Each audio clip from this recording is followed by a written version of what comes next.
Good afternoon, my name is Nika, and I'm going to be discussing design principles for static visual materials.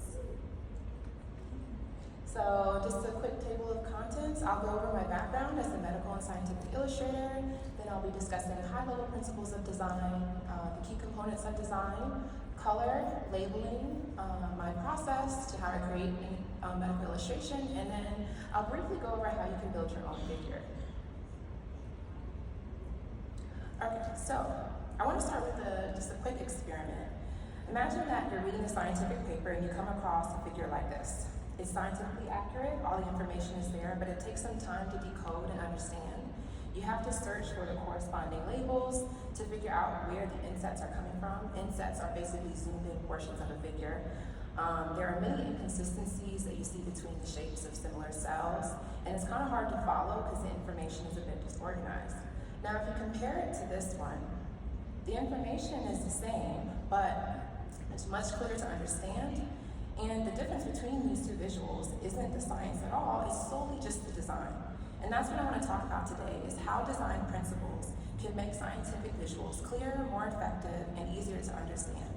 A well-designed figure can make all the difference in the world when it comes to comprehension of this kind of information. This is a figure that I redesigned for my client over on the right of the sweat gland cell process and cystic fibrosis. Okay, so a little bit about my background. So I'm a medical illustrator. I have a bachelor's degree in fine art and I have a master's in biomedical visualization. Currently, I'm a full-time freelance medical illustrator, and I work with clinicians, research scientists, and physicians to create anatomical illustrations, science graphics, surgical illustrations, and 3D models. My work has been published in journal articles, research grants, presentations, anatomy textbooks, and patient ed materials. I also work a lot with faculty to improve anatomical education materials for medical students. Diversity and inclusion is very important in my work. I believe it's very important to show all different kinds of body types and races in medical illustrations. So that's very paramount into the kind of work that I create. And a lot of my client requests are actually centered around this. And my visualizations in particular that often portray diverse representation are used a lot in medical education and patient education. So I also create scientific diagrams for schematic research and publications, and one of the most important things that I find when it comes to design is clarity, right? So making sure that the visual is clear and making sure that the message is clear. And this is just one of the key components of one of the key components of the high-level principles that I'm going to be talking about. There are 5 high-level principles that I've kind of identified that I want to go over. So I believe that high-level principles are basically what dictate how a visual functions. They ensure design is not just aesthetically pleasing, but also purposeful, usable, and successful. They are what turn an aesthetic design into effective communication. And I like to think of these principles as an umbrella to which all of the other key components, which I'll go into next, exist under. So you want to make sure that your visuals are clear, consistent, accurate, readable, and trustworthy. Okay, so clarity is what allows your audience to immediately grasp what they're looking at. Consistency helps your audience build trust in the visual language that you're using. Accuracy is what grounds your visual in science, and readability ensures that your audience can engage with the information comfortably, and trust is the viewer's confidence that what they're seeing is accurate. And so, with this figure, I worked with some neuroscientists writing an article on Alzheimer's disease, and for this, their science and their methodologies were quite complex. And after we identified what the most important information was to highlight in this figure, I used the principles of design to basically help me create it. And what that did was it allowed the viewers to grasp and understand the information. So for example, all the arrows in this piece are consistent, and so is the color use. The text is simple, large enough to read, and even though it has a lot of components, the spacing is what makes each section of this visual clear. The collaborative aspect of working with these experts in their field of research is what gives this figure accuracy and the clean intentional design signals credibility, which builds the trust. And I can't really talk about these principles of design without also mentioning storytelling. Every visual tells a story one way or another, and a quote from The Art of Storytelling in Science, A Personal Journey, which is an essay by Bruno Andrade, states, "Storytelling is how we translate complex data into meaningful narratives that resonate with the human experience, convincing others of our ideas, our vision, and our discoveries." Okay, so the key components. This is going to get into the nitty-gritty of the principles of design.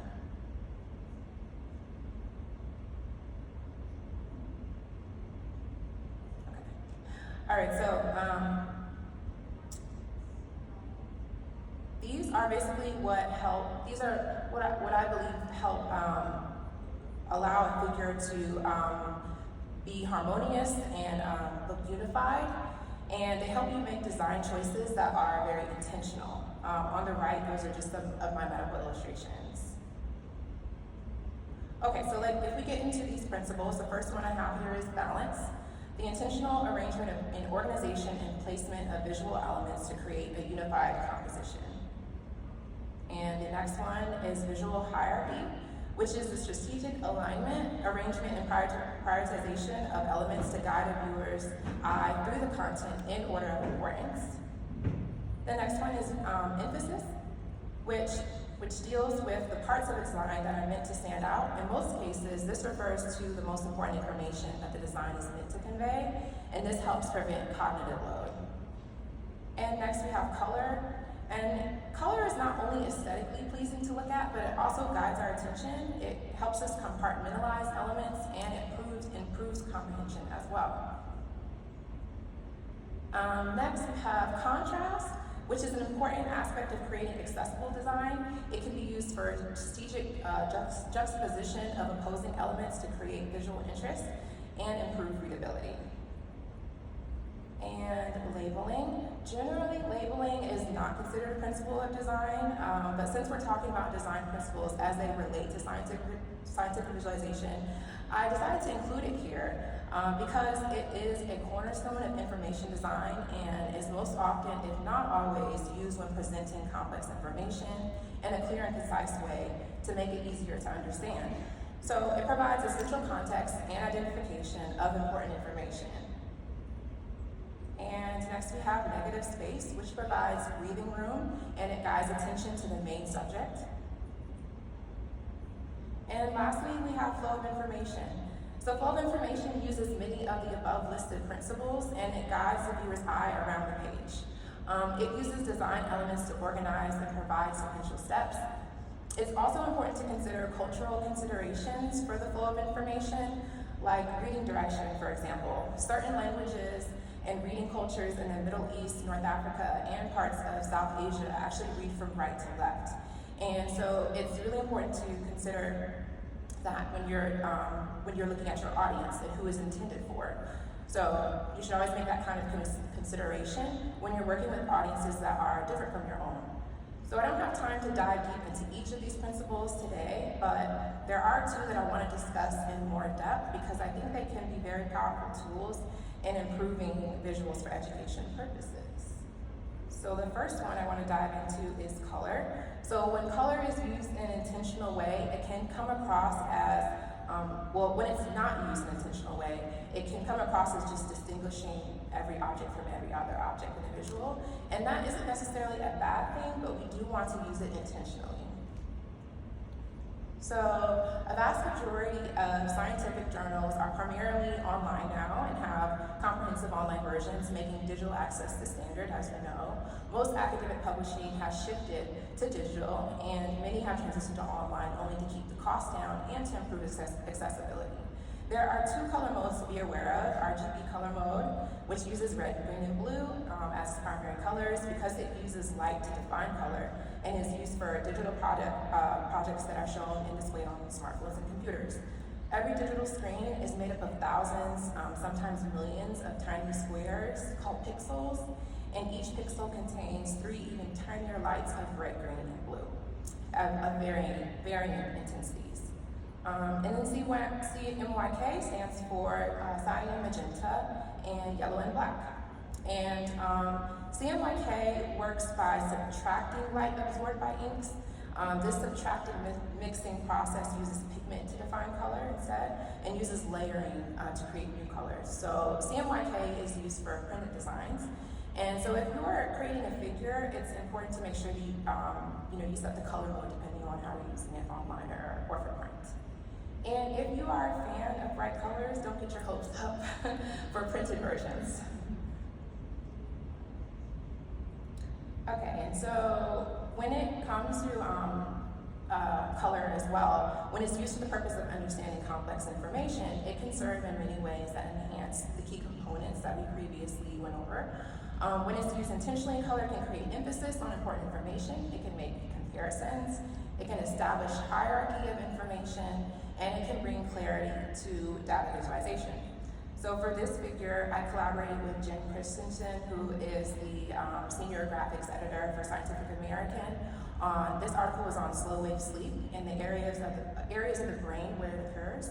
Color was used in this graphic to show the recurring patterns of the stages of sleep throughout 8 hours to emphasize stage 3, which is slow wave sleep, and when we consolidate our memories in that stage.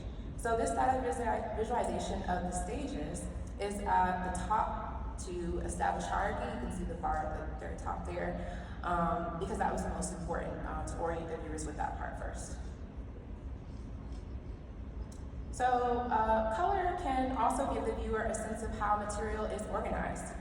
It can serve as a powerful tool in effective data visualization, as I mentioned. And you can ask yourself this question: if color can be used to help convey your graphics take-home message more clearly when you're designing a figure. So this was another collaboration with Jen for an article on human cell count and size distribution, where color is used to organize cell classes and visualize the percentage of cell makeup for each body system.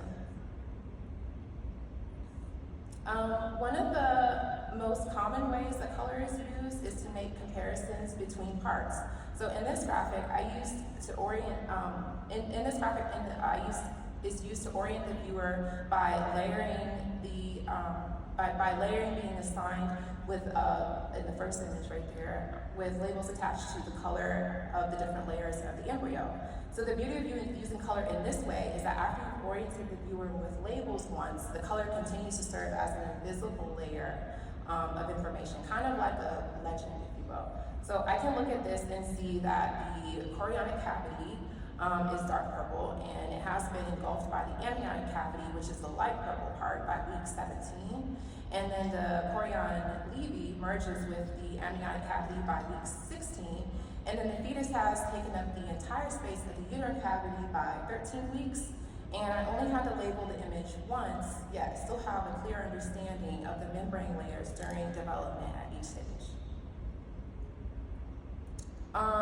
So some of the high-level suggestions from a book called Colorworks, an essential guide to understanding and applying color design principles, state that if you understand that various cultures and consumers symbolize colors differently, there's no correct or incorrect way to perceive color. It's an individual, highly personal matter. Keep a record of the colors that you have used and like to use, and always look at other examples of how color is used by likes of painters, fashion designers, and interior designers. And so two of these in particular really stand out to me. Color symbolism can vary significantly across cultures, heavily influencing consumer perception and marketing. So for example, Western cultures often associate white with purity in weddings and black with sophistication and mourning. But many Eastern cultures view white as the color of death and mourning, and red as a symbol of prosperity and luck. So when you're creating a figure for a non-Western audience, it's important to research color symbolism for the intended audience. And so for the second quote, so I like to use color palette found in nature as my inspiration. So some people, may look at like design, interior designers or painters. I use nature for my inspiration. And I often take photos of sunsets to use as like the inspiration for my color palettes. And that's a personal choice. When it comes to visualizing the anatomy that we can't see, like on a microscopic level, so for example, cellular illustrations like this or molecular visualizations, there is a much greater opportunity for artistic liberties to be taken with color. So as you can see, my color palette in this illustration was inspired by a pastel sunset. And I also use the idea of a sunset or a sunrise landscape within the visual itself to give it more of a dynamic look. So, for example, the lipid bilayer almost looks like it's a horizon line, and you can see what could be possibly a sunrise happening in the background. The nucleus and the endoplasmic reticulum are monochromatic with the cell's interior. They are important for orientation purposes, but they're not the focal point of the story, which is why I chose to make them the same color as the cell, just with different tints of blue. All of the elements that are bright and have contrasting colors against the background are actually parts that are telling the story, and that's a way for me to emphasize the most important information. Okay, so now we're going to the second one, which is labeling. The second key component, and like I mentioned before, this is not a principle of design, but the design principles themselves can and should be applied when labeling a figure to enhance the take-home message. Okay. So the sizing, first of all, sizing of labels should always be consistent, and it's good practice to match labels text size to the body text within your figure. However, for figures made for journal publications, the sizing of labels may need to be increased depending on the size of the figure guidelines. For example, if it's going to be in a column within the journal, just to make sure that it's legible when it's printed. So the second thing, two things to consider when it comes to spacing are the space between the leader line, which is the line that's used to connect the labeled part of the illustration, and the label, and the spacing between the word and the label itself. When creating a figure with many labels, make sure that spacing is balanced and there's enough breathing room between each label. You want to choose fonts that are also highly legible and have a character set that is distinguishable. So for example, capital I and capital L should all look distinguishable when you're choosing your font. Helvetica and Arial are always solid choices in my opinion, and you can always do a search for legible fonts online if you need to. And then the third one, just to avoid fonts that are highly decorative or unserious, like Comic Sans, Papyrus or Curls MT. Whatever you do, just don't use Comic Sans, okay? So next, style. The style of your line should be consistent. So if you're using small circles at the end of your line, for example, make sure that you're doing that throughout the figure.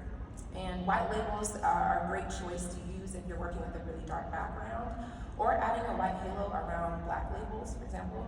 The second one, if your graphic has a title or body text or a subtitle, it can be good to pair more than one font to signal hierarchy. So a good rule of thumb is to work with typefaces that are distinct from one another, like a serif and a sans serif, for example, or a bold and a regular typeface. And the last one here, alignment strategy should be consistent.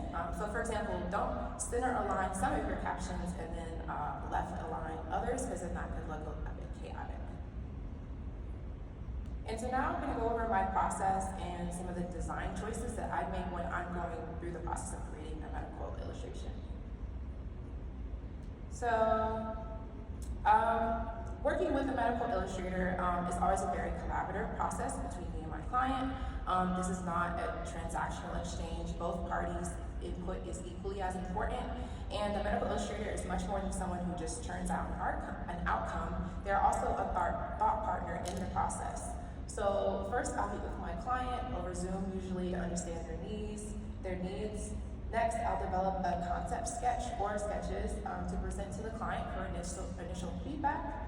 And then I'll revise the sketch per the client's request. This process can usually take 2 or 3 rounds of revisions. And then once the sketch has been finalized, I'll send this to the client for the final approval before adding color, which is the last stage to creating the final illustration, and then I'll add arrows, text boxes, labels, and things like that. And so, just to go a little deeper into this final illustration here. Okay. So I kind